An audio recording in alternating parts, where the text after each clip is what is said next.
오늘 우리에게 주신 말씀 로마서 7장 1절에서 6절까지 말씀입니다. 로마서 7장 1절에서 6절까지의 말씀 한 절씩 교독해서 읽도록 하겠습니다.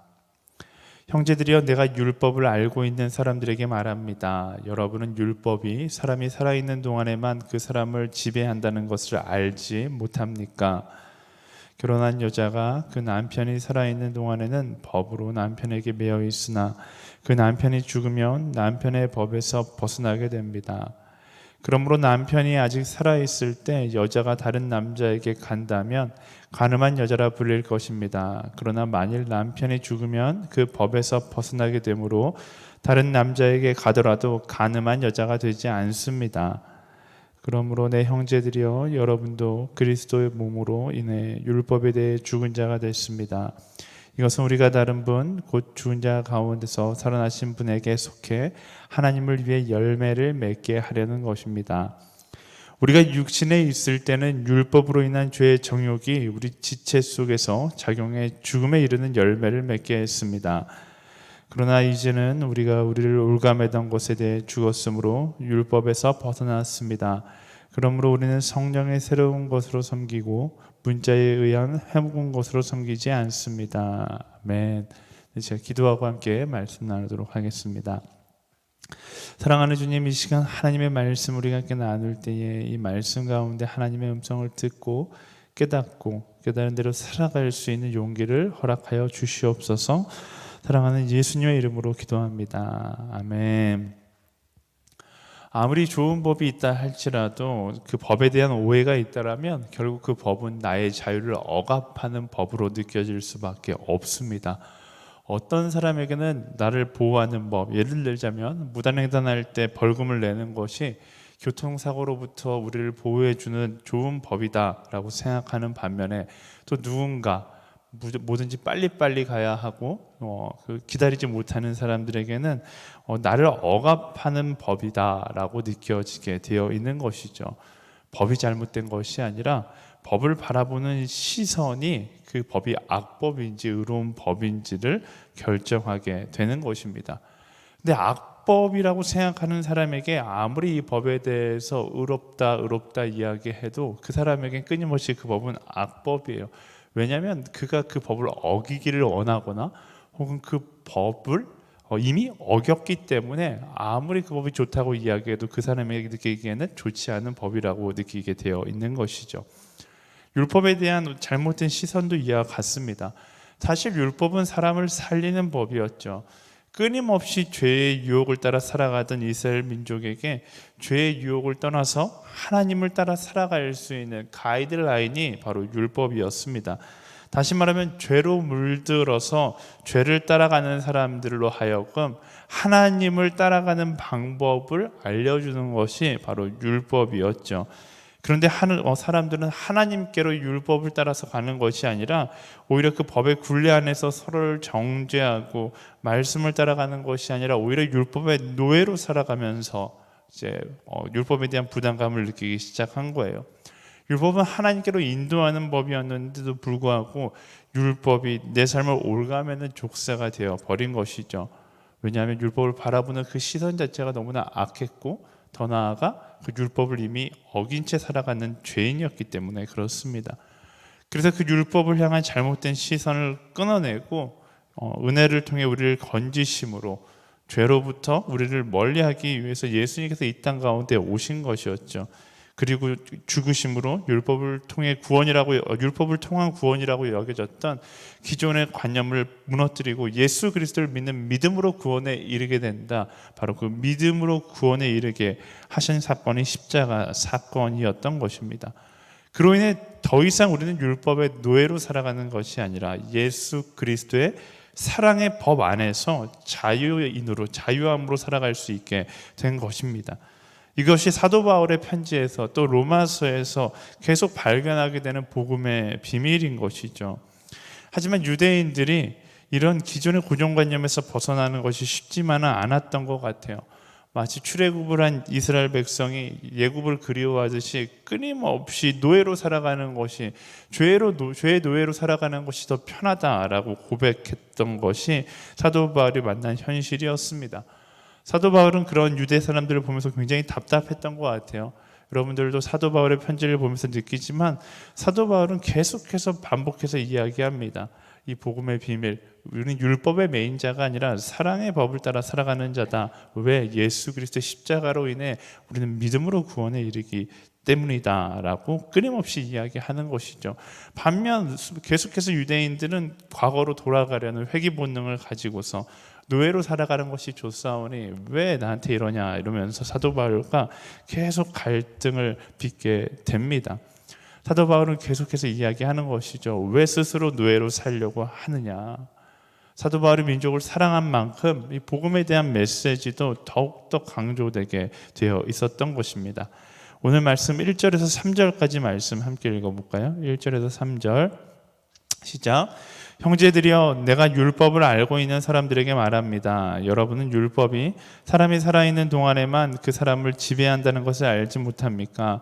결혼한 여자가 그 남편이 살아있는 동안에는 법으로 남편에게 매여 있으나 그 남편이 죽으면 남편의 법에서 벗어나게 됩니다.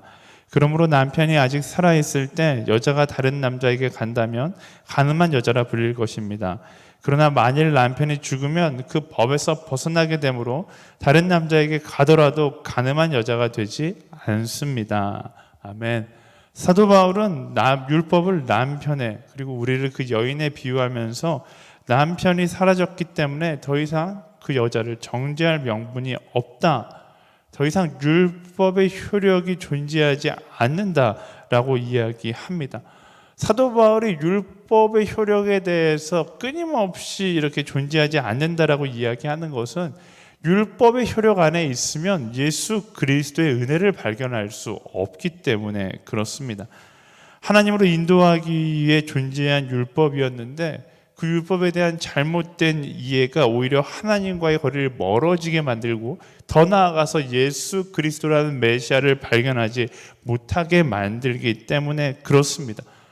율법의 폐지, 율법이 더 이상 우리의 구원의 효력을 일으킬 수 없다라는 것을 이스라엘 민족이 온전히 이해하지 못한다라면 그들 예수 그리스도 역시 온전하게 이해하지 못하기 때문에 그렇습니다. 사실 로마서를 묵상하면서 쉽게 오해하는 것이 사도 바울이 너무 극단적으로 이야기하다 보니까 율법을 부정적인 것으로 여기기가 쉬운데요. 율법 자체는 나쁜 것이 아닙니다. 율법은 정죄하기 위한 도구가 아니라 오히려 그 반대죠. 사람을 죄로부터 벗어나게 하기 위한 도구였던 것인데 우선순위가 뒤바뀐 거예요. 율법이 믿음보다 앞서다 보니까 율법에 대한 오해와 율법에 대한 잘못된 해석들이 나온 것이죠. 예수 그리스도로 인해 우리가 더 이상 율법을 지키지 않아도 되는 것입니까? 성경적으로 이야기하면 지키지 않아도 되는 것이지만 또 다시 본다라면 이제는 그렇게 예수 그리스도의 마음을 가지고 살아가기 때문에 율법이 필요 없는 사람이 된 거예요. 여러분 그런 말 많이 쓰잖아요. 법이 필요 없는 사람, 법 없이도 사는 사람. 우리가 바로 그 법 없이도 사는 사람이 된다라는 것이죠. 왜? 예수 그리스도를 믿음으로 고백함으로 갈라디아서 2장 20절의 고백처럼 내가 사는 것이 아니라 내 안에 예수 그리스도께서 사시는 것이기 때문에 우리는 법을 초월한 존재, 율법을 초월한 존재가 되는 것입니다.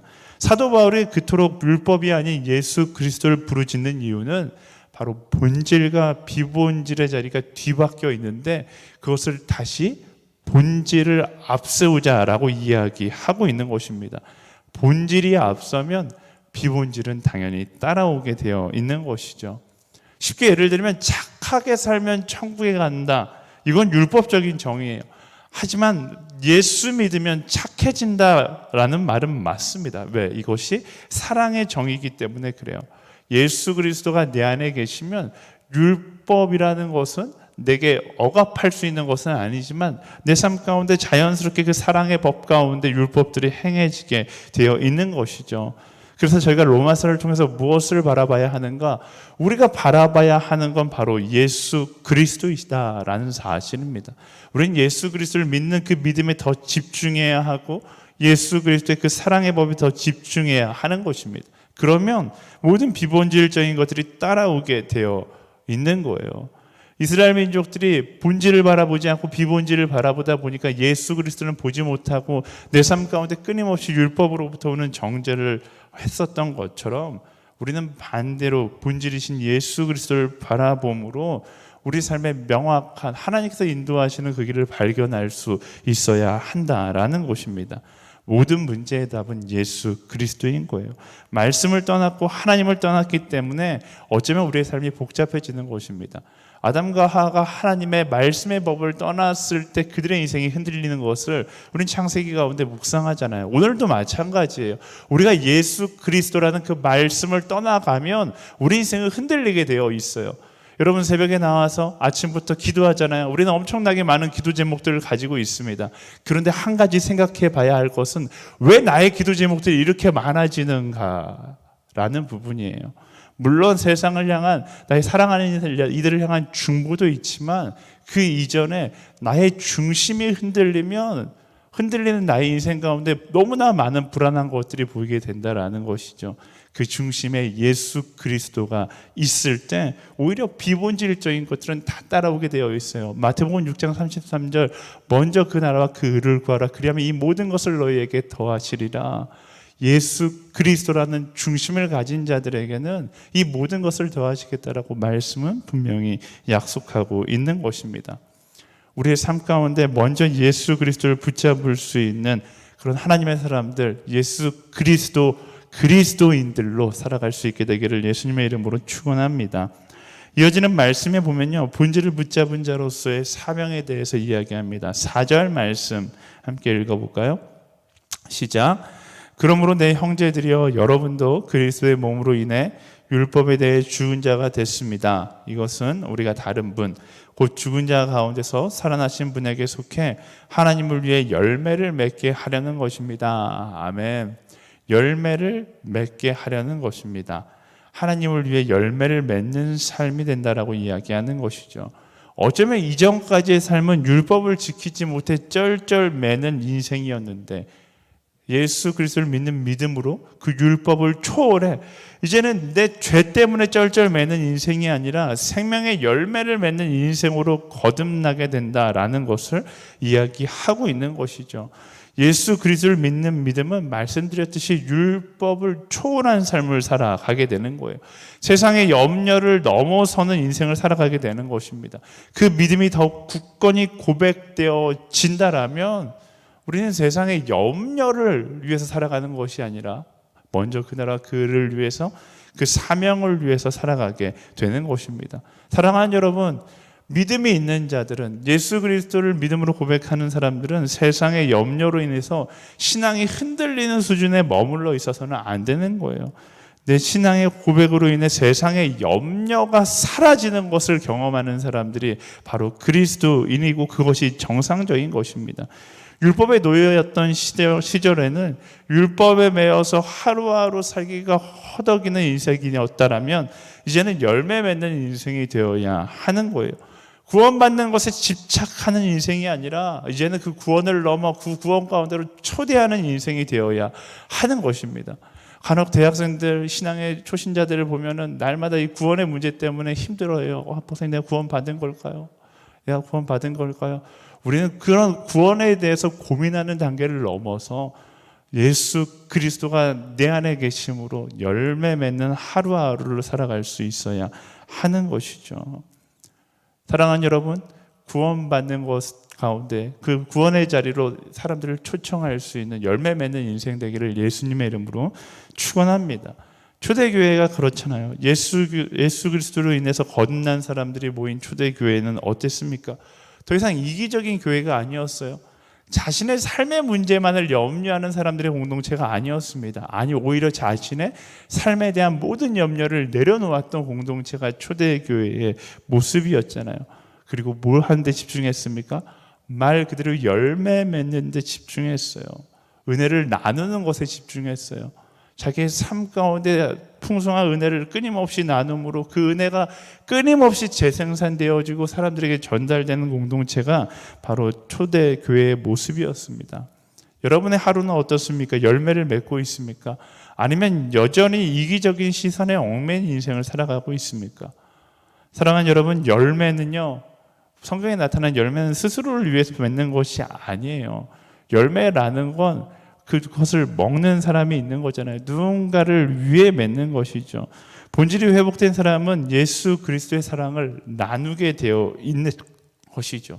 율법 안에서 억지로 하는 것이 아니라 은혜 안에서 스스로 그 나눔의 기쁨을 누리면서 나아가게 되어 있는 것입니다. 사실 말씀을 묵상하면서 그런 생각이 들었어요. 우리나라의 기독교인이 이렇게 많은데 여전히 세상이 각박하다는 것, 어쩌면 우리가 여전히 율법 안에서 살려고 몸부림치고 있는 것이 아닐까라는 생각을 해봤습니다. 우린 율법 안에서 살려고 몸부림치는 자가 아니라 말씀이 이야기하는 것처럼 은혜 안에서 그 사랑을 나누는 사랑의 자유를 가지고 살아가는 사람이다라는 것입니다. 특별히 교회 공동체, 우리가 이렇게 함께 예배하는 교회 공동체가 저는 은혜를 나눔으로, 사랑을 나눔으로 그렇게 살맛 나는 공동체가 된다라면 각박한 세상이 아니라 사랑이 넘치는 세상이 될 것이고, 각박한 세상 가운데 사는 사람들이 바라보는 마지막 희망이 될 것이라는 그런 믿음이 생기더라고요. 사랑하는 여러분, 여러분의 삶이 각박한 세상 가운데 하나님과 동행하는 삶이 얼마나 아름다운지를 보여주는 그런 삶이 되기를 예수님의 이름으로 축원합니다. 그러기 위해서 우리가 따라가야 할 것이 있는데요, 이어지는 5절과 6절 말씀 함께 읽어볼까요? 시작. 우리가 육신에 있을 때는 율법으로 인한 죄의 정욕이 우리 지체 속에서 작용해 죽음에 이르는 열매를 맺게 했습니다. 그러나 이제는 우리가 우리를 올가매던 것에 대해 죽었으므로 율법에서 벗어났습니다. 그러므로 우리는 성령의 새로운 것으로 섬기고 문자에 의한 해묵은 것으로 섬기지 않습니다. 아멘. 말씀은 어떻게 은혜를 나누는 인생을 살 수 있는가, 열매 맺는 인생을 살 수 있는가에 대해 이야기하는데, 성령의 새로운 것으로 섬기라 라고 이야기합니다. 성령의 사람이 되어야 하는 것이죠. 나의 이기적인 마음이나 나의 욕심이 이끄는 것이 아니라 성령께서 이끄시는 대로 나아갈 수 있는 우리가 되어야 하는 것입니다. 사랑하는 여러분, 성령 충만하십시오. 성령 충만할수록 우리는 더 큰 자유를 경험할 수 있게 되는 것입니다. 성령 충만할수록 우리는 더 큰 은혜를 나눌 수 있는 거예요. 성령에 취했던 사람들의 모습을 기억하십시오. 그들은 증인된 사명이라는 본질을 위해 비본질을 다 내려놓고 본질만을 붙들고 나아가요. 하지만 본질만을 붙들고 나아가는 그들의 삶이 암울합니까? 세상적으로 볼 때는 암울해 보이는 것처럼 보이고 세상적으로 볼 때는 바보처럼 보이지만 우리는 말씀을 통해 압니다. 그들이 걸어왔던 길이 바로 예수 바보의 길이고 그 길이 참된 생명의 길이었으며 기쁨의 길이다라는 거예요. 내 삶 가운데 자유함이 없으세요? 내 삶 가운데 무언가 나를 올가매고 있습니까? 그 답은 우리가 예수 그리스도와 함께 성령 충만한 삶을 살아가면 되는 거예요. 성령 충만할 때 우린 더 큰 자유를 경험하게 될 것이고, 성령 충만할 때 세상 가운데 죽음에 이르는 열매를 맺는 나의 과거의 삶을 끊어내고 생명의 열매를 맺는 그리스도인의 삶을 살아갈 수 있게 되는 것입니다. 그 성령께서 주시는 자유가 우리의 삶 가운데 선포되어지기를 예수님의 이름으로 축원합니다. 말씀을 정리하겠습니다. 우리는 예수 그리스도로 인해 구원을 선물 받은 사람이에요. 그로 인해서 우리는 죄의 죽음의 권세에 쫓기는 자가 아니라 은혜로 인해 죽음을 초월한 존재가 된 거예요. 세상 사람들은 죽음을 두려워하죠. 우리는 죽음을 두려워하는 사람이 아니라 죽음을 초월한 것이죠. 그것은 무엇을 얘기합니까? 우린 더 이상 두려워할 것이 없다라는 것을 의미합니다. 우리가 그것을 언제 깨달아요? 예수 그리스도를 믿는 믿음 가운데 그것을 알고 깨닫고 누리게 되는 것입니다. 하지만 알고 깨닫고 누린다라는 것은 그저 알의 단계가 아니라 자연스럽게 나의 삶이 반응하는 단계까지 나아가야 하는 거예요. 그 반응한다는 것이 어떤 삶인가? 열매는 맺는 삶으로, 성령께서 이끄시는 사명을 다하는 삶으로 살아가는 것, 그게 진정한 그리스도인의 모습이고, 어쩌면 예수님께서 이 땅 가운데 오셔서 우리가 당연히 누려야 될 하나님과 우리의 관계, 그 회복한 관계의 모습이다라는 것이죠.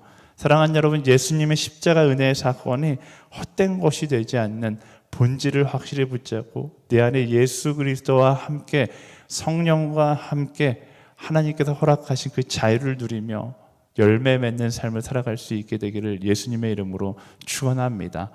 우리 말씀을 기억하면서 함께 기도하기를 원하는데요. 율법에 얽매인 인생이 아니라 그리스도의 사랑의 법을 따라 살아가는 인생이 되게 하여 주시옵소서. 아버지, 그 말씀을 따라 살아가는 것이 참된 기쁨임을 내 안에 살아계신 예수 그리스도와 함께 날마다 경험하는 우리가 되게 하여 주시옵소서. 세상의 비본질적인 것들에 허덕이며 살아가는 것이 아니라 본질 대신 예수 그리스도의 손을 붙잡고 성령과 함께 아버지 담대히 나아갈 수 있는 믿음의 사람이 되게 하여 주시옵소서. 죽음의 권세 가운데 두려움으로 나아가는 것이 아니라, 죽음의 권세를 두려워하는 것이 아니라 구원받은 자답게 내게 주신 사명을 바라보며 나아가는 우리가 되게 하여 주시옵소서. 사명을 바라보는 한 사람으로 살아가기를 소망하며 우리 함께 간절히 기도하며 나아가도록 하겠습니다.